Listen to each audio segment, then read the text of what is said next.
Si Terence West, 58, ay isang taga-Chicago at ipinagmamalaki na ama ng 2 anak na lalaki. Kaori, Yale graduate, 2021, at Jamari, Jr. sa CSU, Stanislaus.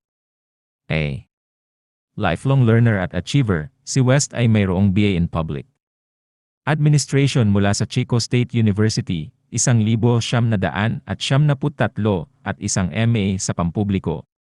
Pangangasiwa mula sa CSU, Stanislaus, 1,976.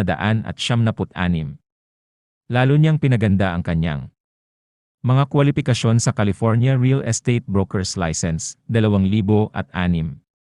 At isang paralegal certificate, 1,971.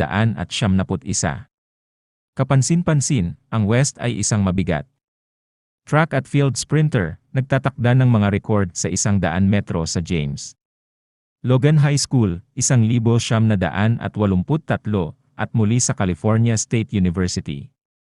Chico, mga tala na nakatayo pa rin hanggang ngayon.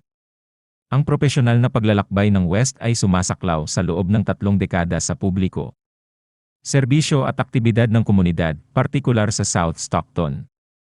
Ang kanyang kasama sa mga tungkulin ang pagtatrabaho sa opisina ng tagapamahala ng lungsod ng Escalon, ang Stanislaus County Housing Authority, bilang paralegal sa Examen Incorporated.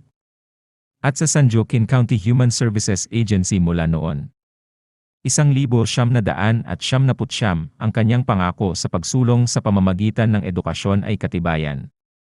Sa pamamagitan ng kanyang sariling pag-aaral at mga nagawang akademiko ng kanyang 2 anak.